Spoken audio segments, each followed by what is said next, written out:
Sebuah gunung curam menjulang seperti ular piton raksasa, diselimuti kabut hitam pekat.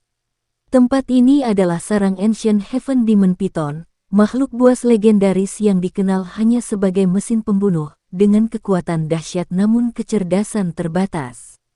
Tujuan Xiaoyan bukan sekadar memburu darahnya, melainkan Heaven Demon Blood Pool, kumpulan energi murni hasil akumulasi ratusan tahun, yang mampu memperkuat tubuh hingga ke tingkat luar biasa.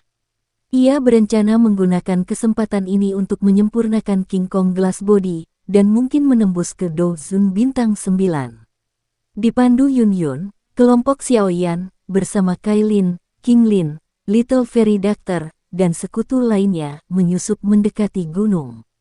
Namun, kewaspadaan piton itu luar biasa tajam. Begitu mereka masuk kabut, terdengar desisan memekakkan telinga, diikuti hentakan ekor raksasa sepanjang ribuan kaki yang menyambar mereka. Xiaoyan segera mengaktifkan King Kong Glass Body, tubuhnya membesar menjadi raksasa emas 70 kaki. Dengan tinju berlapis cahaya emas, ia menahan hantaman ekor monster itu.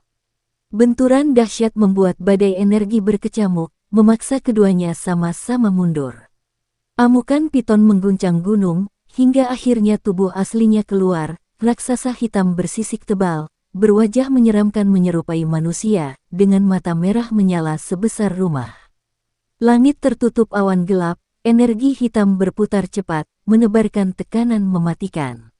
Xiaoyan memberi aba-aba menyerang. Kailin segera berubah menjadi Seven Colored Heaven Swallowing Python, menandingi ukuran musuh. Meskipun garis keturunan Kailin lebih mulia, kekuatan murni Heaven Demon Python jauh lebih brutal, membuatnya mampu menahan sambaran petir warna-warni yang ia lepaskan. Pertempuran pun pecah di udara.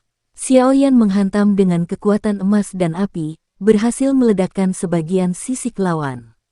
Serangan bertubi-tubi dari Yun Yun, Little Fairy Doctor, dan lainnya membombardir piton dari segala arah, namun monster itu tetap ganas. Dengan ekornya, ia menebas balik Xiaoyan, memicu percikan seperti logam bertubrukan.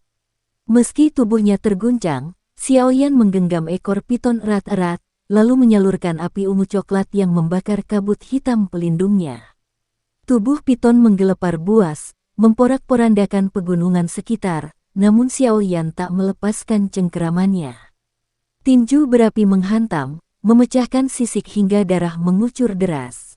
Di saat pertarungan semakin brutal, King Lin tiba-tiba menyeru Xiaoyan agar memaksa piton menatap matanya.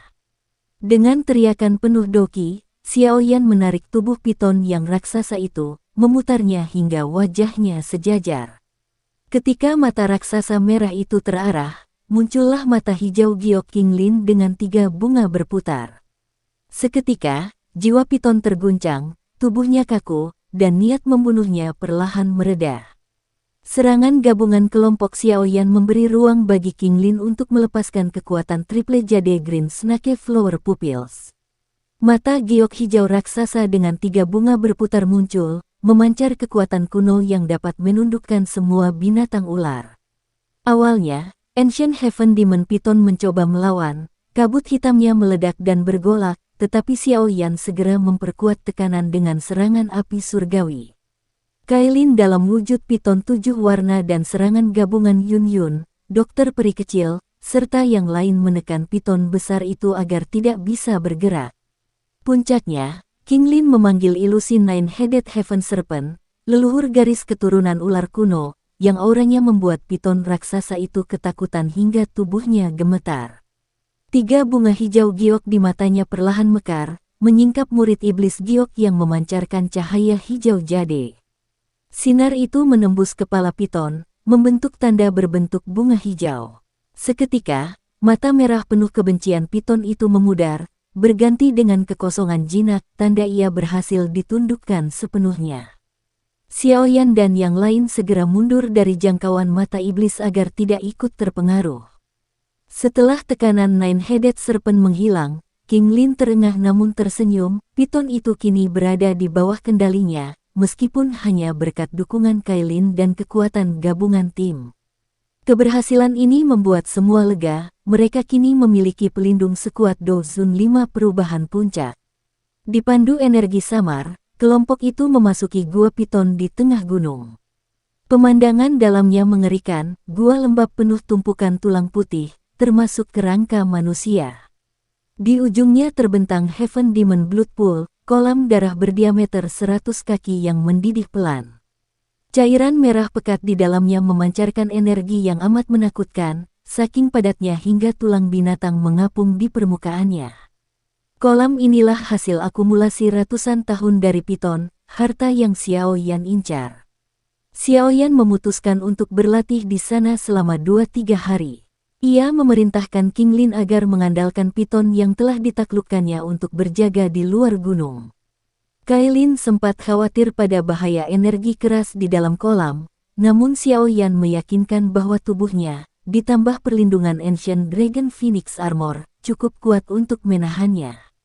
Begitu semua orang mundur, Xiao Yan menatap kolam darah dengan wajah serius.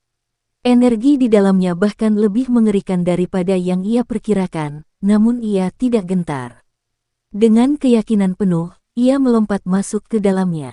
Seketika, kolam tenang itu mendidih hebat, gelembung darah meletus, dan suara gemuruh misterius bergema hingga jauh ke luar gunung.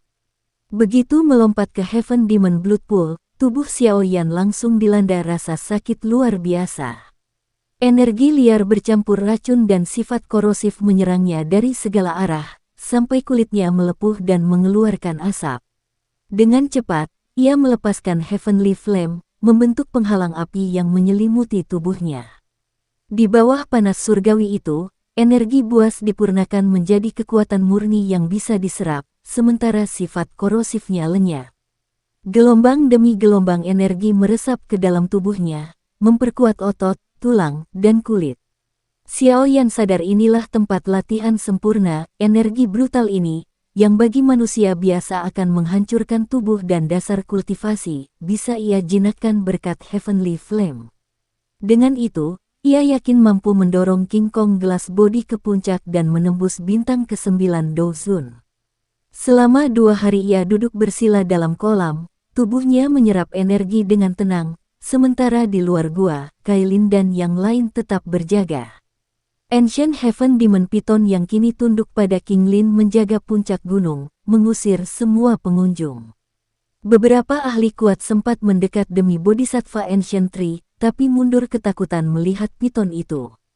Hari ketiga, energi kolam darah sudah habis setengah, airnya surut hingga dasar penuh tulang belulang terlihat. Xiao Yan duduk diam bagai patung, tapi aura di dalam tubuhnya mengguncang, bagaikan gunung berapi siap meletus. 2 jam kemudian, tubuhnya bergetar keras, riakan energi tak kasat mata meledak, menghancurkan tulang di kolam dan membuat seluruh gua berguncang. Aura Xiao Yan melonjak drastis, rambutnya berkibar, jubahnya berkecamuk, retakan merekah di tanah. Saat matanya terbuka, cahaya darah menyala, lalu ia mengaktifkan King Kong Glass Body. Cahaya emas membungkus tubuhnya, yang membesar cepat, 10 kaki, 30 kaki, 50 kaki, hingga 89 kaki. Di ambang batas, ia meraung, memaksa menembus bottleneck, dan tubuh emasnya mencapai 90 kaki penuh. Raksasa emas itu berdiri gagah, setiap hentakan kakinya membuat bumi terbenam puluhan meter. Dengan sekali dorongan, ia menembus gunung, menghantam langit seperti bola meriam, lalu muncul di udara dengan teriakan menggelegar, menggetarkan lembah jauh. Kailin, dokter peri kecil, Yun Yun, dan para tetua menyaksikan dengan kagum. Aura Xiao Yan jelas melonjak ke Dozun bintang 9, pencapaian yang biasanya butuh seumur hidup, kini diraih dalam waktu singkat. Elder King Chen dan tetua sekte bunga hanya bisa menghela napas, mengakui kecepatan kultivasinya tak masuk akal. Di sisi lain, Nalan Yanran terpaku. Orang yang dulu ia hina sebagai sampah, kini berdiri tak tertandingi, semakin jauh meninggalkannya. Perasaan campur aduk melanda hatinya, penyesalan, rasa kecil, bahkan cinta samar yang tak bisa ia kendalikan. Setelah raungan gemuruh dari tubuh emasnya menggetarkan langit, Xiao Yan kembali ke wujud normal. Dengan senyum puas ia menyadari betapa besar peningkatan kekuatannya, sekarang ia resmi mencapai bintang 9 Dozun, bahkan cukup kuat untuk melawan 6 perubahan ahli Dozun jika mengerahkan semua jurus pamungkasnya. Ia lalu bertanya pada rekan-rekannya, memastikan tak ada masalah selama ia berlatih. Begitu semua menggeleng, ia memutuskan waktunya sudah sempit dan mereka harus segera menuju panggung wilayah kuno, tempat pertemuan semua faksi besar. King Lin mengusulkan agar mereka menunggang Ancient Heaven Demon Python, memanfaatkan reputasi ganasnya untuk melintas cepat tanpa diganggu binatang buas. Usulan itu disetujui, dan rombongan pun melesat bagaikan badai hitam menuju pusat wilayah. Perjalanan yang semula butuh 3 hari berhasil dipangkas menjadi 2 hari berkat piton raksasa itu.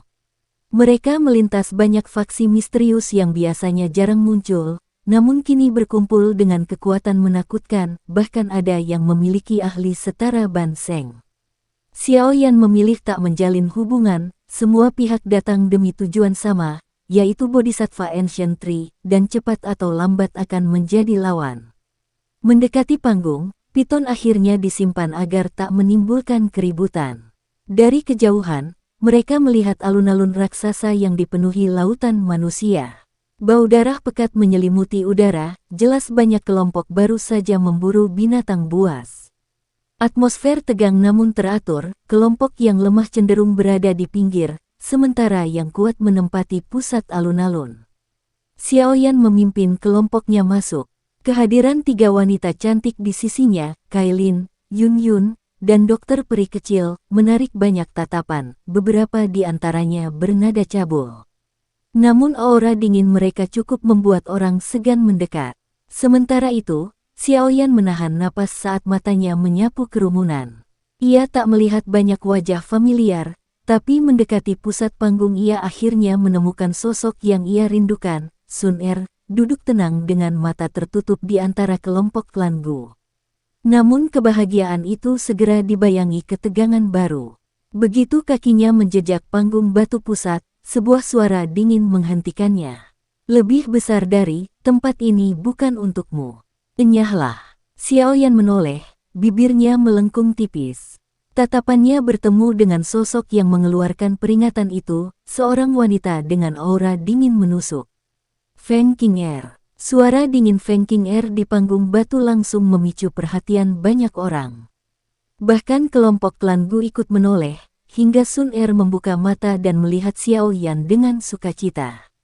Namun, suasana cepat berubah tegang ketika Gu Hua dan Gu Qing yang menyinggung kemungkinan bentrokan Xiao Yan dengan suku Heaven Demon Phoenix. Xiao Yan sendiri menanggapi dengan santai, bahkan meremehkan Feng Qing'er. Ucapan itu membuat lawannya murka, ia meluncurkan pilar energi berwarna-warni yang langsung ditangkap Xiao Yan dengan tangan kosong, lalu dibalas dengan gelombang api surgawi. Feng Qing'er menangkis, dan dari tubuhnya meledak aura kuno yang menyingkap rahasia besar, ia telah menerima cangkok tulang Ancient Heaven Phoenix demi memperoleh kekuatan, meski dengan harga nyawa 8 rekannya. Dengan penuh kebencian, Feng Qing'er menuduh Xiao Yan sebagai penyebab penderitaannya dan bersumpah akan membunuhnya. Di belakang Xiao Yan, Kailin dan lainnya siap bertindak, tapi segera dihadang oleh seorang pria misterius bermata berwarna, pemimpin rombongan Heaven Demon Phoenix, yang menegaskan pertarungan harus 1 lawan 1. Ketegangan meningkat, namun Gu Qing yang dari klan Gu ikut bersuara, memperingatkan bahwa mereka takkan tinggal diam bila pihak Phoenix mencoba menggertak dengan jumlah. Intervensi ini jelas karena hubungan Sun Er dengan Xiao Yan. Akhirnya, tantangan resmi diumumkan. Xiao Yan menerima tanpa ragu, maju dengan senyum dingin. Feng Qing'er segera menyerang, melepaskan sutra berwarna-warni tajam yang menutup semua arah. Namun, api surgawi Xiao Yan membakar semua serangan itu hingga lenyap beberapa langkah sebelum menyentuhnya. Ia berjalan maju dengan tenang, langkah demi langkah, seolah-olah tak tergoyahkan, membuat wajah Feng Qing'er berubah hijau karena marah.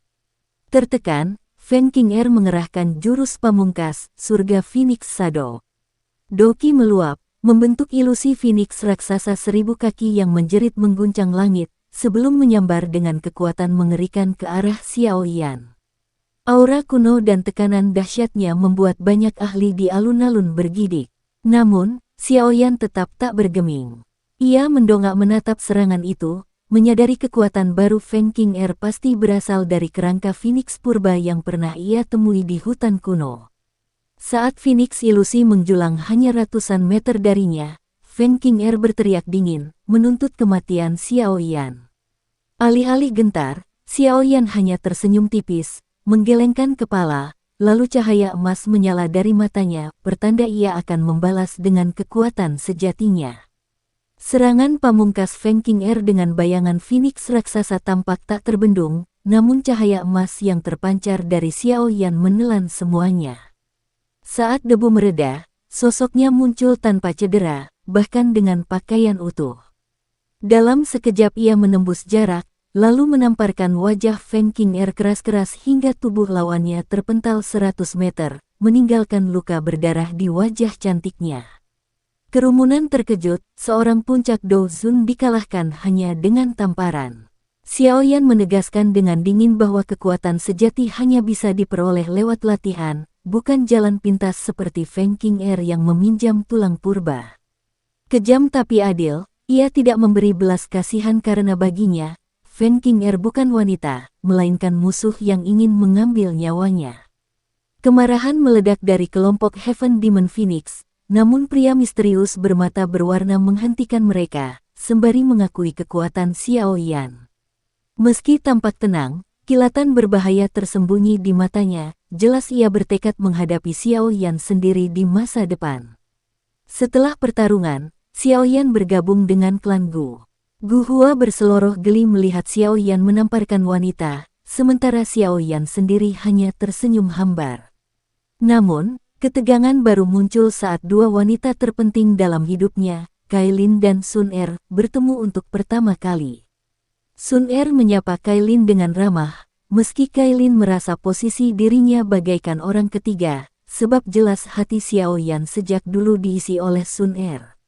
Situasi makin canggung karena banyak mata klan Gu memperhatikan, diam-diam bertanya-tanya bagaimana Xiao Yan bisa meraih keduanya sekaligus. Ketegangan meningkat lagi ketika Sun Er menatap Nalan Yanran, yang dulu dengan angkuh memutuskan pertunangan dengan Xiao Yan. Ingatan tentang kata-kata tajam Sun Er lebih dari 1 dekade lalu menghantui Yanran, dan kini penyesalan itu benar-benar membebaninya. Pembicaraan beralih ke tujuan utama, pohon kuno Bodhisattva. Sun Er menjelaskan bahwa pohon itu terletak jauh di wilayah terdalam, namun dijaga oleh pasukan binatang buas dalam jumlah besar. Selama beberapa hari, semua pihak gagal menembus barisan mereka.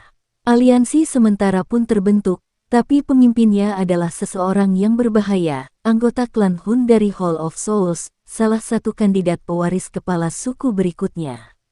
Mendengar ini, hati Xiao Yan bergetar. Pertarungan baru jelas menantinya, jauh lebih berbahaya daripada duel singkat dengan Feng King Er.